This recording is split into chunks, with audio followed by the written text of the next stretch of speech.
How did the Great Wall of China impact the Silk Road? When most people think about China, they think about the Great Wall of China and the Silk Road. Over the centuries, the Great Wall of China and the Silk Road worked together to help bring trade to China. The Great Wall of China helped protect many ancient traders along the Chinese Silk Road routes. The Great Wall was set up to protect China from a northern invasion, whereas the Silk Road opened up China to trade with the rest of the world, particularly with the Middle East and Europe.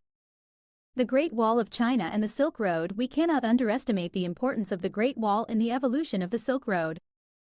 The Silk Road is the famous trade route that many ancient traders, such as Marco Polo, used to reach and trade with China. The Silk Road helped to ensure that China had a dominant presence in the Asia region while at the same time acting as a transmitter of ideas, religion, and art. Buddhism came to China through the Silk Road.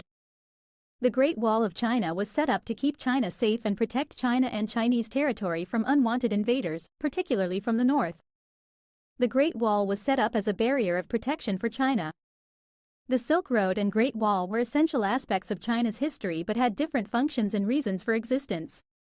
The Great Wall protected China and Chinese territory from invaders, mainly from the north.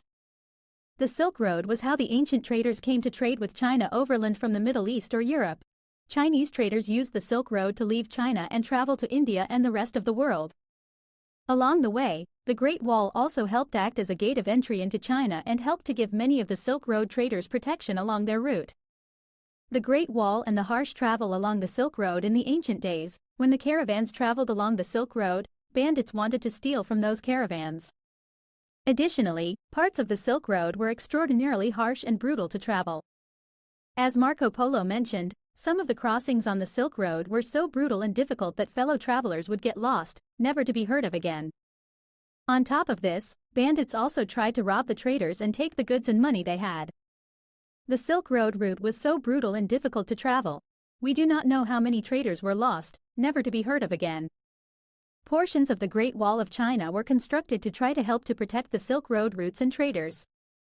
Not just from the bandits that came to rob them but also to give them a sense of protection until they could safely leave Chinese territory.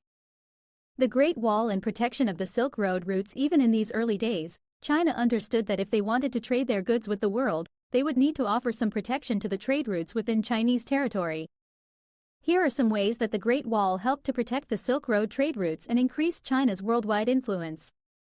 Increased Chinese influence. The Great Wall protection and the Silk Road routes helped cement China's presence and influence throughout Asia.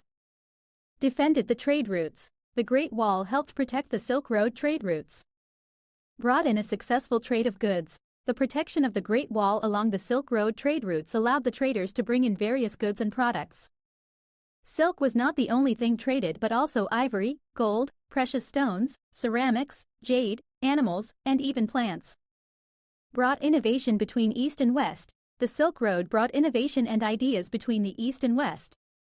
Religions such as Buddhism were known to come through the Silk Road routes. All of these things would not have happened without the protection of the Great Wall of China in helping many of the ancient traders as they brought their goods into China. Many of the traders did not enter China but would sell their goods to a Chinese middleman who would then bring them into China. Others traveled into Chinese territory to trade their goods. The further into China these traders traveled, the more exorbitant the goods would get. Foreign traders such as Marco Polo were known to travel to Beijing. The journey took them 3 or 4 years and was very challenging and dangerous. If you want to read more, you can visit www.abusonadustyroad.com. Thank you for watching.